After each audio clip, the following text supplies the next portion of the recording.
नमस्कार। आइए सुनते हैं मुंशी प्रेमचंद जी द्वारा लिखी कहानी दफ्तरी। रफ़ाकत हुसैन मेरे दफ्तर का दफ्तरी था। 10 रुपये मासिक वेतन पाता था। 2-3 रुपये बाहर के फुटकर काम से मिल जाते थे। यही उसकी जीविका थी। पर वह अपनी दशा पर संतुष्ट था। उसकी आंतरिक अवस्था तो ज्ञात नहीं, पर वह सदैव साफ सुथरे कपड़े पहनता और प्रसन्न चित्त रहता। कर्ज इस श्रेणी के मनुष्यों का आभूषण है। रफाकत पर इसका जादू न चलता था। उसकी बातों में कृत्रिम शिष्टाचार की झलक भी न होती। बेलाग और खरी कहता था। अमलों में जो बुराइयां देखता साफ कह देता। इसी साफ गोई के कारण लोग उसका सम्मान हैसियत से ज़्यादा करते। उसे पशु से विशेष प्रेम था। एक घोड़ी, एक गाय, कई बकरियां, एक बिल्ली और एक कुत्ता और कुछ मुर्गियां पाल रखी थी। इन पशुओं पर जान देता था। बकरियों के लिए पत्ते तोड़ लाता, घोड़ी के लिए घास छील लाता। यदि भी उसे आए दिन मवेशी खाने के दर्शन करने पड़ते थे और बहुधा लोग उसके पशु प्रेम की हंसी उड़ाते थे, पर वह किसी की न सुनता था और उसका यह निस्वार्थ प्रेम था। किसी ने उसे मुर्गियों के अंडे बेचते नहीं देखा। उसकी बकरियों के बच्चे कभी बूचड़ की छुरी के नीचे नहीं गए और उसकी घोड़ी ने कभी लगाम का मुंह नहीं देखा। गाय का दूध कुत्ता पीता था, बकरी का दूध बिल्ली के हिस्से में आता था। जो कुछ बचा रहता वह आप पीता था। सौभाग्य से उसकी पत्नी भी साध्वी थी। यद्यपि उसका घर बहुत छोटा था, पर किसी ने द्वार पर उसकी आवाज़ नहीं सुनी। किसी ने उसे द्वार पर झांकते नहीं देखा। वह गहने कपड़ों के तगादों से पति की नींद हराम न करती थी। दफ्तरी उसकी पूजा करता था। वह गाय का गोबर उठाती, घोड़े को घास डालती, बिल्ली को अपने साथ बिठाकर खिलाती। यहाँ तक कि कुत्ते को नहलाने से भी उसे घृणा न होती थी। बरसात थी, नदियों में बाढ़ आई हुई थी। दफ्तर के कर्मचारी मछलियों का शिकार खेलने चले। सामत का मारा रफाकत भी उनके साथ हो लिया। दिन भर लोग शिकार खेला किए। शाम को मूसलाधार पानी बरसने लगा। कर्मचारियों ने तो एक गांव में रात काटी। दफ्तरी घर चला। वह अंधेरी रात राह भूल गया और सारी रात भटकता फिरा। प्रातःकाल घर पहुंचा तो अभी अंधेरा ही था, लेकिन दोनों द्वारपट खुले हुए थे। उसका कुत्ता पूंछ दबाए करुण स्वर में कराहता हुआ आकर उसके पैरों में लौट गया। द्वार खुले देखकर दफ्तरी का कलेजा सन्न से हो गया। घर में कदम रखा तो बिल्कुल सन्नाटा था। 2-3 बार स्त्री को पुकारा, किंतु कोई उत्तर न मिला। घर भाई भाई कर रहा था। उसने दोनों कोठरियों में जाकर देखा। जब वहाँ भी उसका पता न मिला तो पशुशाला में गया। भीतर जाते हुए अज्ञात भय हो रहा था, जो किसी अंधेरी खोह में जाते हुए होता है। उसकी स्त्री वहीं भूमि पर चित्त पड़ी हुई थी। मुंह पर मक्खियां बैठी हुई थी। होंठ नीले पड़ गए थे। आंखें पथरा गई थी। लक्षणों से अनुमान होता था कि सांप ने डस लिया है। दूसरे दिन रफाकत आया तो उसे पहचानना मुश्किल था। मालूम होता था बरसों का रोगी है। बिल्कुल खोया हुआ गुमसुम बैठा रहा, मानो किसी दूसरी दुनिया में है। संध्या होते ही वो उठा और स्त्री की कब्र पर जाकर बैठ गया। अंधेरा हो गया। 3-4 घड़ी रात बीत गई, पर दीपक के टिमटिमाते हुए प्रकाश में उसी कब्र में नैराश्य और दुख की मूर्ति बना बैठा रहा, मानो मृत्यु की राह देख रहा हो। मालूम नहीं कब घर आया। अब यही उसका नित्य का नियम हो गया। प्रातःकाल उठकर मजार पर जाता, झाड़ू लगाता, फूलों के हार चढ़ाता, लोबान जलाता और 9 बजे तक कुरान का पाठ करता। संध्या समय फिर यही काम शुरू होता। अब यही उसके जीवन का नियमित कर्म था। अब वह अंतर जगत में बसता था। ब्याह जगत से उसने मुंह मोड़ लिया था। शोक ने विरक्त कर दिया था। कई महीने तक यही हाल रहा। कर्मचारियों को दफ्तरी से सहानुभूति हो गई थी। उसके काम कर लेते, उसे कष्ट न देते। उसकी पत्नी भक्ति पर लोगों को विस्मय होता था। लेकिन मनुष्य सर्वदा प्राणलोक में नहीं रह सकता। वहाँ की जलवायु उसके अनुकूल नहीं। वहाँ वह रूपमय रसमय भावनाएं कहाँ, विरागमय व चिंतामय उल्लास कहाँ, वह आशामय आनंद कहाँ। दफ्तरी को आधी रात तक ध्यान में डूबे रहने के बाद चूल्हा जलाना पड़ता, प्रातःकाल पशुओं की देखभाल करनी पड़ती। यह बोझा उसके लिए असहाय था। अवस्था ने भावुकता पर विजय पाई। मरुभूमि के प्यासे पथिक की भांति दफ्तरी फिर दाम्पत्य सुख जल की ओर दौड़ा। वह फिर जीवन का यही सुखद अभिनय देखना चाहता था। पत्नी की स्मृति दाम्पत्य सुख के रूप में विलीन होने लगी। यहाँ तक कि 6 महीने में उस स्थिति का चिन्ह भी शेष न रहा।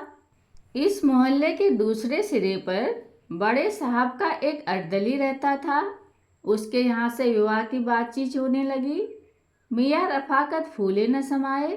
अर्दली साहब का सम्मान मोहल्ले में किसी वकील से कम न था। उनकी आमदनी पर अनेक कल्पनाएं की जाती थी। साधारण बोलचाल में कहा जाता था, जो कुछ मिल जाए वह थोड़ा है। वह स्वयं कहा करते थे कि लकाबी के दिनों में मुझे जेब की जगह थैली रखनी पड़ती थी। दफ्तरी ने समझा भाग्य उदय हुआ। इस तरह टूटे जैसे बच्चे खिलौनों पर टूटते हैं।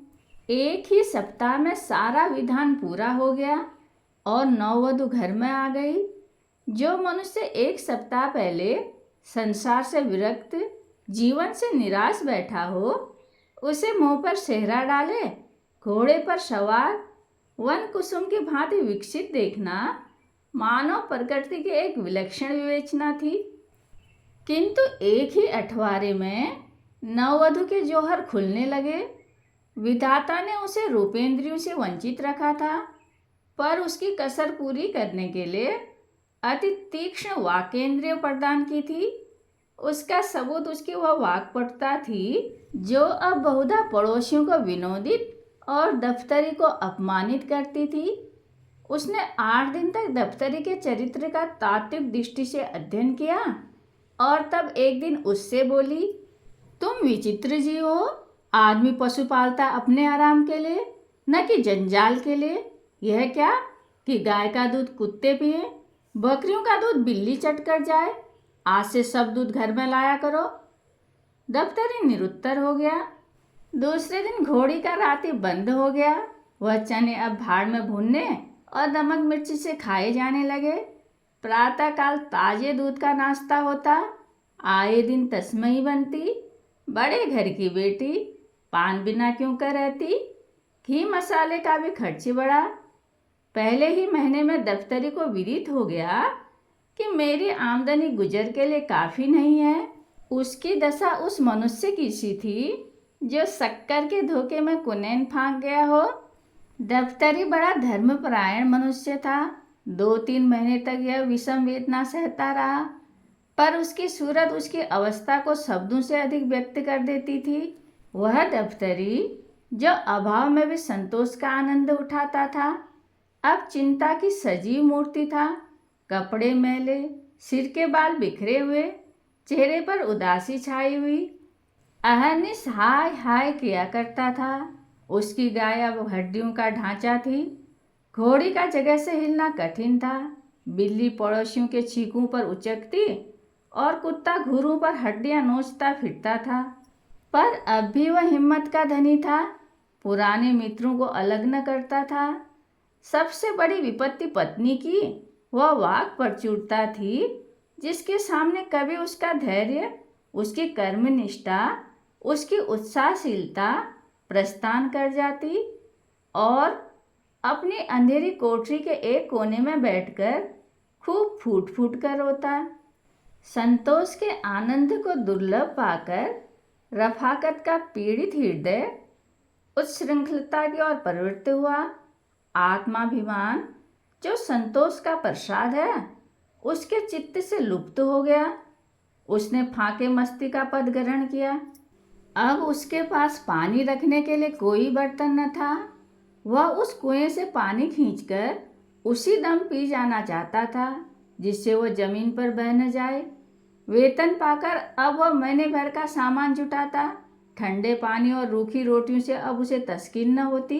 बाजार से बिस्किट लाता, मलाई के दोनों और कलमी आमों की ओर लपकता। 10 रुपये की भुगत ही क्या, 1 सप्ताह में सब रुपये उड़ जाते। तब जिल्दबंदियों की पेशगी पर हाथ बढ़ाता, फिर 1-2 उपवास होता, अंत में उधार मांगने लगता। सने सने यह दशा हो गई कि वेतन देनदारों के हाथों में चला जाता और महीने के पहले ही दिन कर्ज लेना शुरू करता। वह पहले दूसरों को मितव्ययता का उपदेश दिया करता था। अब लोग उसे समझाते, पर वह लापरवाही से कहता, साहब आज मिलता है खाते हैं, कल का खुदा मालिक है, मिलेगा खाएंगे, नहीं पढ़कर सो रहेंगे। उसकी अवस्था अब उस रोगी की सी हो गई जो आरोग्य लाभ से निराश होकर पथ्या पथ्य का विचार त्याग दे, जिससे मृत्यु के आने तक वह भोज्य पदार्थों से भली भांति तृप्त हो जाए। मगर अभी तक उसने घोड़ी और गाय न बेची, यहाँ तक कि एक दिन दोनों मवेशी खाने में दाखिल हो गईं। बकरियां भी तृष्णा व्याघ्र के पंजे में फंस गई। पोवाल और जर्दे के चस्के ने नानबाई का शिणी बना दिया था। जब उसे मालूम हो गया कि नगद रुपये वसूल न होंगे, तो एक दिन सभी बकरियां हाँक ले गया। दफ्तरी मुंह ताकता रह गया। बिल्ली ने भी स्वामी भक्ति से मुंह मोड़ा। गाय और बकरियों के जाने के बाद अब उसे दूध के बर्तन को चाटने की भी आशा न रही, जो उसके स्नेह बंधन का अंतिम सूत्र था। हाँ, कुत्ता पुराने सद्व्यवहारों को याद कर अभी तक आत्मीयता का पालन करता जाता था, किंतु उसकी सजीवता विदा हो गई थी। यह वह कुत्ता न था जिसके सामने द्वार पर किसी अपरिचित मनुष्य या कुत्ते का निकल जाना असंभव था। वह अब भी भूंकता था, लेकिन लेटे लेटे और प्राय छाती में सिर छिपाए हुए, मानो अपनी वर्तमान स्थिति पर रो रहा हो। या तो उसमें अब उठने की शक्ति ही न थी, या वह चिरकालीन कृपाओं के लिए इतना कीर्तिगान पर्याप्त समझता था। संध्या का समय था। मैं द्वार पर बैठा पत्र पढ़ रहा था कि अकस्मात दफ्तरी को आते देखा। कदाचित कोई किसान सम्मान पाने वाले चपरासी से भी इतना भयभीत न होगा, बाल वृंद टीका लगाने वाले से भी इतना न डरते होंगे।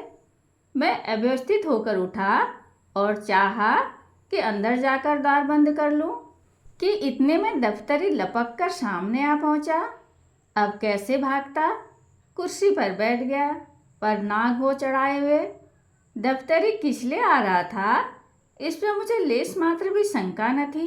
शनैच्छुओं की हृदय चेष्टा उनकी मुखाकृति पर, उनके आचार व्यवहार पर उज्जवल रंगों से अंकित होती है। वह एक विशेष नम्रता, संकोचमय परवशता होती है, जिसे एक बार देखकर फिर नहीं भुलाया जा सकता। दफ्तरी ने आते ही बिना किसी प्रस्ताव के अभिप्राय कह सुनाया, जो मुझे पहले ही ज्ञात हो चुका था। मैंने रुखाई से उत्तर दिया, मेरे पास रुपए नहीं है। दफ्तरी ने सलाम किया और उल्टे पांव लौटा। उसके चेहरे पर ऐसी दीनता और बेकसी छाई थी कि मुझे उस पर दया आ गई। उसका इस भांति बिना कुछ कहे सुने लौटना कितना सारपूर्ण था। उसमें लज्जा थी, संतोष था, पछतावा था। उसके मुंह से एक शब्द भी न निकला, लेकिन उसका चेहरा कह रहा था, मुझे विश्वास था कि आप यही उत्तर देंगे। इसमें मुझे जरा भी संदेह न था, लेकिन यह जानते हुए भी मैं यहाँ तक आया। मालूम नहीं क्यों मेरी समझ में स्वयं नहीं आता। कदाचित आपकी दयाशीलता, आपकी वत्सलता मुझे यहाँ तक लाई। अब जाता हूँ, वह मोह ही नहीं रहा कि अपनी कुछ कथा सुनाऊं। मैंने दफ्तरी को आवाज़ दी, जरा सुनो तो, क्या काम है। दफ्तरी को कुछ उम्मीद हुई, बोला, आपसे क्या अर्ज करूं। 2 दिन से उपवास हो रहा है। मैंने बड़ी नम्रता से समझाया, इस तरह कर्जा लेकर कै दिन तुम्हारा काम चलेगा? तुम समझदार आदमी हो, जानते हो कि आजकल सभी को अपनी फिक्र सवार रहती है, किसी के पास फालतू रुपये नहीं रहते, और यदि हों तो भी वह क्षीण देकर रार क्यों लेने लगा? तुम अपनी दशा सुधारते क्यों नहीं? दफ्तरी ने विरक्त भाव से कहा। यह सब दिनों का फेर है, और क्या कहूँ। जो चीज़ महीने भर के लिए लाता हूँ वह एक दिन में उड़ जाती है। मैं घरवाले के चटोरेपन से लाचार हूँ। अगर एक दिन दूध न मिले तो महीना मत मचा दे। बाजार से मिठाइयाँ न लाऊं तो घर में रहना मुश्किल हो जाए। एक दिन गोश्त न पके तो मेरी बोटियाँ नोच खाए। खानदान का शरीफ हूँ, यह बेइज्जती नहीं सही जाती कि खाने के पीछे स्त्री से झगड़ा तकरार करूं। जो कुछ कहती है सिर के बल पूरा करता हूँ। अब खुदा से यही दुआ है कि मुझे इस दुनिया से उठा ले। इसके सिवाय मुझे दूसरी कोई सूरत नज़र नहीं आती। सब कुछ करके हार गया। मैंने संदूक से 5 रुपये निकाले और उसे देकर बोला, यह लो, यह तुम्हारे पुरुषार्थ का इनाम है। मैं नहीं जानता था कि तुम्हारा हृदय इतना उदार, इतना वीर रसपूर्ण है। गृहदाह में जलने वाले वीर रण क्षेत्र के वीरों से कम महत्वशाली नहीं होते। कहानी सुनने के लिए धन्यवाद।